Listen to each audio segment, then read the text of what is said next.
नमस्कार साथियों, मैं आदित्य मेहर फिर से आपका बहुत स्वागत करता हूं चंद्रा एकेडमी के हमारे ऑनलाइन प्लेटफॉर्म पर। तो साथियों, इस पॉडकास्ट की सीरीज में आज हमारे बीच उपस्थित है जामिनी चंद्रवंशी जी, जिन्होंने हाल ही में एडीओ की परीक्षा में अपने कैटेगरी में शेड्यूल्ड ट्राइब कैटेगरी में ओवरऑल फर्स्ट रैंक हासिल किया है। तो आइए जानते हैं जामिनी से इनके तैयारियों में आने वाले संघर्ष के बारे में और आगे के इनके फ्यूचर प्लान के बारे में।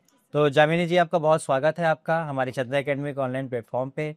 सबसे पहले तो आपको बहुत बहुत बधाई हो इस चमकीली सफलता पर। Thank you sir. और एक जो बोलते हैं कि अभाव में संघर्ष करके चमकना, एक सोने को तपना और तपने के बाद एक आकार में ढलना, तो जामिनी जी का जो संघर्ष की कहानी है वो वास्तव में प्रेरणादायक होगी आज हमारे लाखों एस्पिरेंट्स के लिए।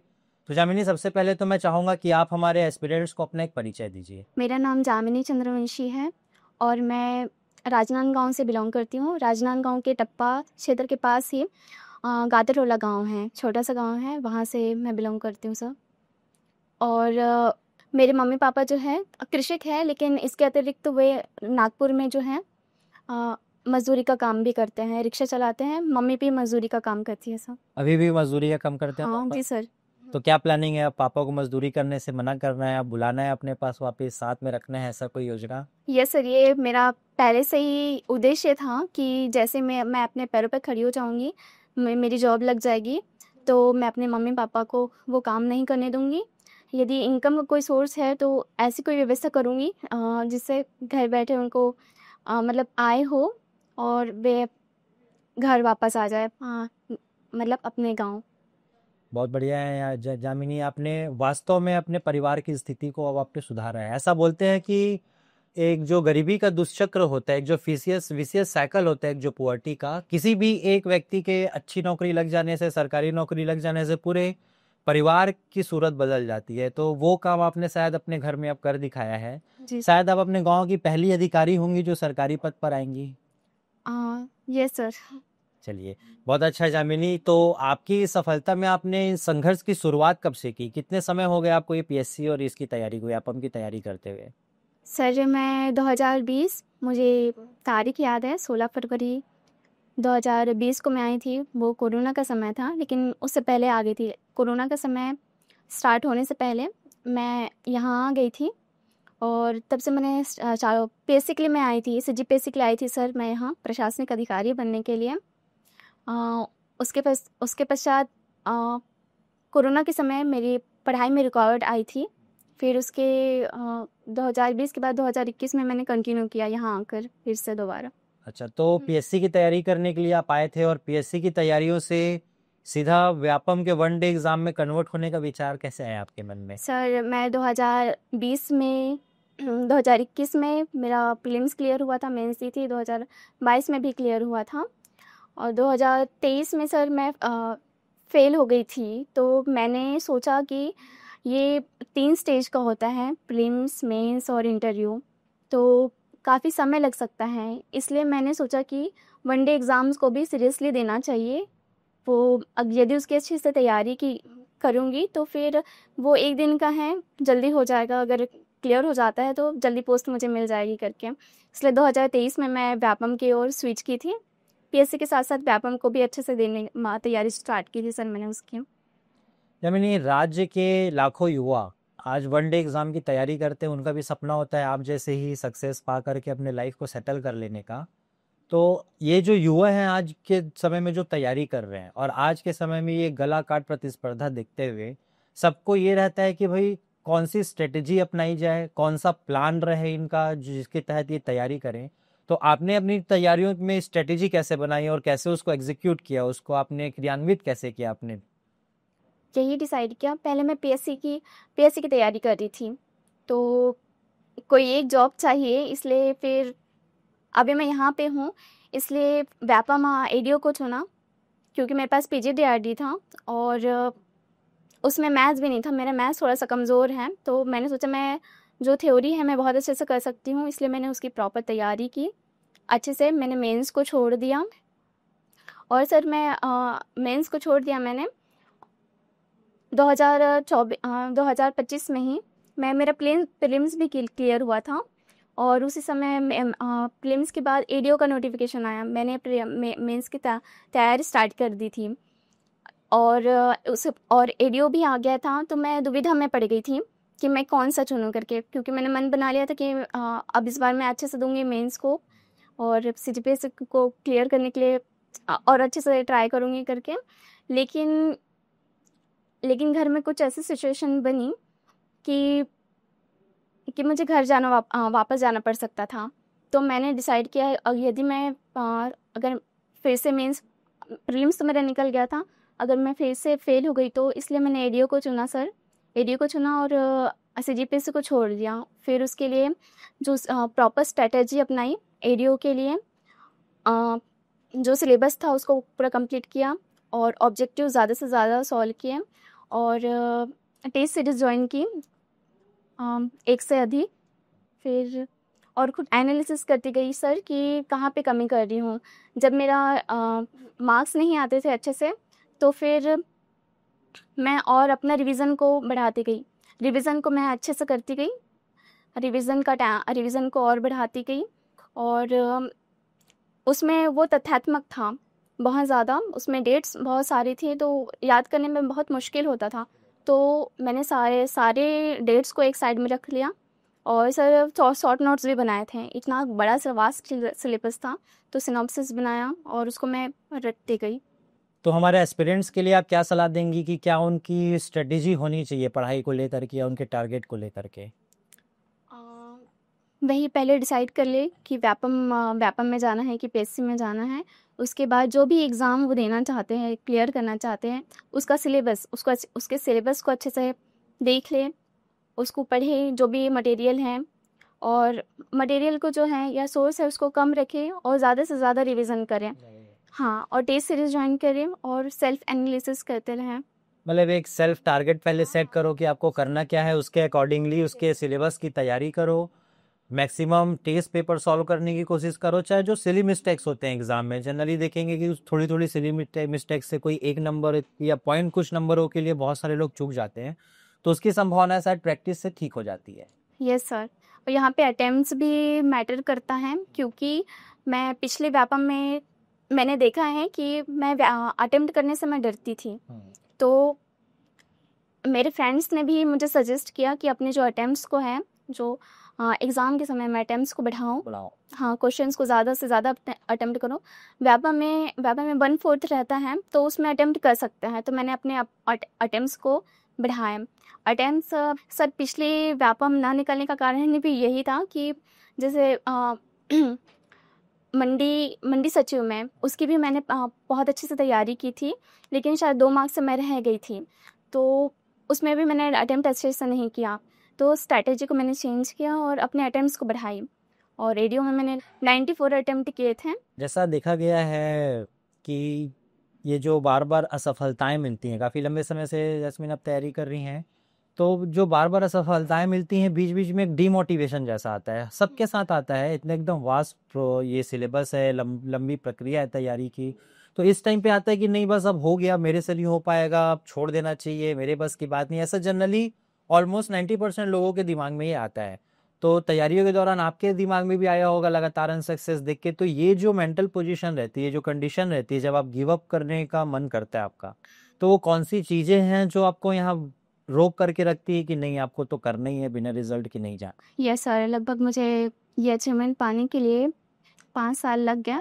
बीच बीच में डिमोटिवेशन आता था, तो सर वही सेल्फ मोटिवेशन यहाँ पे काम आता है कि हम क्यों करना चाहते हैं। मेरे पास बहुत सारे स्ट्रॉन्ग रीजन है इसके लिए, हमारे घर की परिस्थितियाँ और साथ ही मेरे खुद का सपना कि मुझे एक प्रशासनिक अधिकारी बनना है करके जॉब, और ये हमारे घर का, हमारी फैमिली में पहली गवर्नमेंट जॉब है, तो मैं चाहती थी कि ये जॉब मतलब गवर्नमेंट जॉब मुझे चाहिए। हाँ चाहिए करके। और मेरे मम्मी पापा बहुत उम्मीदों से मुझे पढ़ा रहे थे, उन पर बहुत विश्वास करके उन्होंने मुझे भेजा था, तो मैं उनके विश्वास पे खड़ा उतरना चाहती थी और ये गवर्नमेंट जॉब उनको उपहार के रूप में देना चाहती थी सर। बहुत बढ़िया, बहुत बढ़िया। तो जामिनी जी, आप आज जिस सफलता तक पहुंची हैं, इस सफलता को प्राप्त करने में इन तैयारियों के दौरान किन किन लोगों का आपको मदद सहयोग मिला और किनको आप अपनी सफलता का श्रेय देना चाहते हैं? सर सफलता का श्रेय मेरे मम्मी पापा को जाता है और मेरे जो मित्र हैं, फ्रेंड्स हैं सर, क्लोज फ्रेंड्स हैं, वेल विशर्स, उनको जाता है।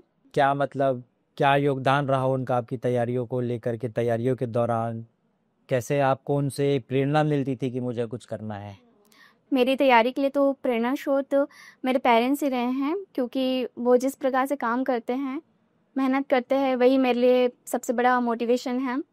और मेरे खुद के मैंने जो सपना देखा है प्रशासन का अधिकारी बनने का, तो वो भी एक मेरे लिए प्रेरणा मतलब मोटिवेट करता था कि मुझे बनना है तो मेहनत तो करना पड़ेगा करके।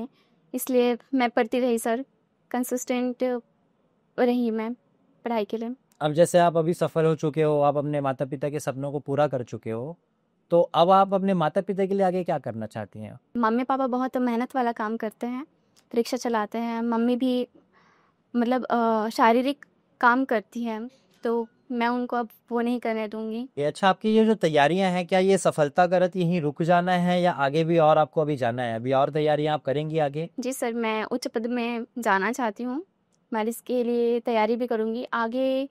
मैं सीजीपीएससी के लिए बिलासपुर आई थी सर, और मैं उसको कंटिन्यू करना चाहती हूँ पद पर रहते हुए। बट इस पद पर रहते हुए मुझे बहुत सारा अनुभव मिलेगा, शायद व्यक्तित्व का विकास भी होगा। जो आर्थिक स्थिति से कमजोर रहते हैं, जो ये निर्णय नहीं ले पाते कि हमको अपना जीवन या अपने परिवार का जीवन बदलने के लिए हमको कुछ सरकारी नौकरी का प्रयास करना चाहिए, या जो प्रयास करना चाहते हैं लेकिन सुविधाओं की कमी की वजह से, आर्थिक स्थिति खराब होने की वजह से जो ये तैयारी नहीं कर पाते, उनको आप क्या संदेश देना चाहेंगे? हमारे लक्ष्य के पीछे आर्थिक कारण जो कभी भी मतलब आड़े नहीं आता है। यदि आप आपके मन में ठान लिए हैं, निश्चय कर लिए कि आपको कुछ बनना है, तो वो जो बाधाएं हैं वो मतलब कि हट जाती हैं। तो आपको मतलब उनको तैयारी करनी ही चाहिए, वो जो बनना चाहते हैं। बाकी और जो भी टीचर्स के संपर्क में रह के टीचर्स से संपर्क कर सकते हैं। यहाँ चंद्र सर भी जो आर्थिक रूप से कमज़ोर बच्चे हैं और जिनमें है क्षमता है कुछ बनने की, उनको मदद करते हैं। जी बिल्कुल। तो यहाँ वो प्रयास कर सकते हैं सर। जी बिल्कुल, हमारा तो प्रयास रहता है जो आर्थिक रूप से कमज़ोर बच्चे हैं, जो फीस की कमी की वजह से, पैसों की कमी की वजह से तैयारी नहीं कर पाते, उनके लिए तो बिल्कुल हमारी संस्था उनका दिल खोल के स्वागत करती है।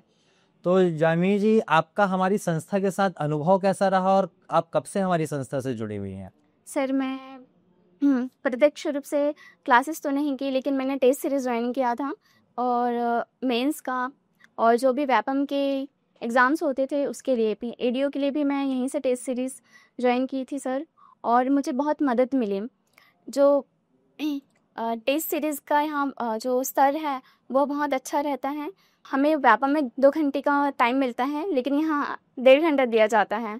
मैं इसके लिए सर से कहने भी वाली थी कि सर 2 घंटे का एग्ज़ाम रहता है और यहाँ 1.5 घंटे का टाइम मिलता है, लेकिन ये जो 1.5 घंटे का टाइम है ये हमारे लिए बहुत यूज़फुल होता है, क्योंकि जो प्रेशर मेंटेन हम लोग 2 घंटे में करना चाहिए, वो मतलब 1.5 घंटे में और 2 घंटे के एग्जाम प्रेशर को 1.5 घंटे में कन्वर्ट करना है, ताकि और आपका परफेक्शन भी आए और आपका टाइम भी कम हो। नहीं तो कई बार ऐसा होता है कि 2 घंटे लोगों को कम पड़ जाते हैं, ऑलमोस्ट यही होता है। कई क्वेश्चन छूट जाते हैं, कम पड़ जाते हैं, इसलिए वो 1.5 घंटे का शेड्यूल हम लोगों ने रखा है कि आपका जो प्रिपरेशन है, आपका जो माइंड साइकिल है, आपको 1.5 घंटे के हिसाब से प्रिपेयर रखेगा, और फिर अगर आधा घंटा एक्स्ट्रा मिलता है वो तो वेल एंड गुड है आपके लिए या सभी कैंडिडेट के लिए। और सर मैं एक और बात कहना चाहूँगी, टेस्ट के दौरान ही बीच बीच में चंद्रा सर आते थे, वे हमें मोटिवेट करते थे, और किस प्रकार से जो क्वेश्चन को अटेम्प्ट करना चाहिए, कितना करना चाहिए, और अटेम्प्ट करने की स्ट्रैटेजी वे बताते थे सर। तो ये बहुत अच्छा मार्गदर्शन हमें उनसे मिलता है। इस मार्गदर्शन का फायदा मिला? जी सर। मैंने वहाँ अनुभव किया एग्ज़ाम में कि मैं एडीओ के एग्ज़ाम में जो प्रेशर है वहाँ पे मैं उस चीज़ को मेंटेन कर पाई। मैं वहाँ पे इस चीज़ को समझी कि 2 घंटे वहाँ 1.5 घंटे का जो टेस्ट हुआ था वो यहाँ पे काम आया। और सर पर्यवेक्षक जो होते हैं वो 15 मिनट से ज़्यादा का समय ले लेते हैं सर। तो ये बहुत हेल्प किया था 1.5 घंटे की जो यहाँ की स्ट्रैटेजी है वो। और यहाँ पे जितने भी जितना शेड्यूल था टेस्ट पेपर में, उससे ज़्यादा टेस्ट दिए, प्रैक्टिस सेट मिला, जो मैं एक्स्ट्रा टेस्ट वगैरह जॉइन की थी, तो मैं सोची कि उसकी आवश्यकता नहीं थी, क्योंकि जितने भी टेस्ट थे ना, उससे अधिक यहाँ क्वेश्चन सेट मिला था। जी। तो जामिनी, क्या होता है कि जैसा छत्तीसगढ़ का जो सामाजिक परिदृश्य है, जैसे यहाँ के लोगों की सोच है, तो ऐसे सोच वो है कि भाई घर का, माता पिता के सपने, घर की कंडीशन को कौन बदलेगा? तो लड़का। सबका फोकस ये रहता है कि घर का बेटा जो है वो नौकरी करेगा तो हमारे जीवन में बदलाव लाएगा, हमारे पारिवारिक स्थिति में बदलाव लाएगा। जनरली ये उम्मीद लड़कियों से नहीं की जाती, इसलिए कहीं ना कहीं मेन कारण है कि लड़कियों को, चाहे वो हायर एजुकेशन हो, उच्च शिक्षा हो, चाहे वो प्रतियोगिता परीक्षाओं की तैयारी करनी हो, लड़कियों को थोड़ा कम इस मामले पर स्वतंत्रता मिली होती है, और घर वालों की जो सोच रहती है वो लड़के के प्रति ज्यादा रहती है। लेकिन इस धारणा को आपने बिल्कुल गलत साबित किया है। जी सर। आप वो रही हैं जिन्होंने अपने घर की स्थिति भी बदली है, आपने अपने समाज में अपने आसपास एक उदाहरण पेश किया है। तो राज्य की हजारों वो युवतियां, वो महिलाएं जो आपके जैसे ही अपने सपनों को पूरा करना चाहती हैं, उनके लिए आप कुछ संदेश देना चाहेंगे हमारे माध्यम से? बिल्कुल बिल्कुल सर। हाँ, हम लड़कों से कम नहीं हैं जी बिल्कुल। हर क्षेत्र में। जी। और हम भी अच्छे से तैयारी करके उच्च पद पे जा सकते हैं। तो बहुत अच्छा विचार है आपका, और आपने तो वो उदाहरण पेश भी किया है। उम्मीद करता हूँ कि हमारे जो अभ्यर्थी हैं वो आपसे सीखेंगे। वो संघर्षरत लोग जो इधर उधर किसी न किसी वजह से जो पीछे रह जाते हैं, वो आपको देख के सीखेंगे और आगे बढ़ेंगे। तो बहुत बहुत शुभकामनाएं हैं जामिनी जी आपका, कि आगे आप ऐसे ही निरंतर बढ़ते रहें। और बहुत धन्यवाद है आपका हमारे संस्था में आने के लिए, हमारे प्रतिभागियों को संबोधित करने के लिए। और जैसा कि आप सब देख पा रहे हैं कि सफलता के लिए बहाने की ज़रूरत नहीं पड़ती। अगर आपने बहाना बनाना सीख लिया तो सफलता कभी आपको नहीं मिलेगी। और अगर आपने अपनी सारी कठिनाइयों को किनारे रख के अपना लक्ष्य तय कर लिया है और लक्ष्य के प्रति निरंतर अगर आप आगे बढ़ रहे हैं, तो देर से ही सही लेकिन एक न एक दिन आपको सफलता जरूर मिलेगी। और खासकर जामिनी जी, जिन्होंने इतने संघर्ष के बाद आज इस सफलता के मुकाम पर पहुंची है, तो उम्मीद करता हूं कि आपसे इनको बहुत कुछ सीखने को मिलेगा। तो जामिनी जी, बहुत बहुत धन्यवाद है आपका हमारे साथ समय बिताने के लिए, हमारी संस्थाओं को और हमारे प्रतिभागियों को अपना समय देने के लिए। और अग्रिम भविष्य के लिए आपको ढेरों शुभकामनाएं हमारी तरफ से। तो साथियों, आप सबको भी बहुत बहुत शुभकामनाएं आगे अग्रिम तैयारियों के लिए। इसी के साथ ही आज के पॉडकास्ट की समाप्ति होती है। जय हिंद, जय भारत, जय छत्तीसगढ़।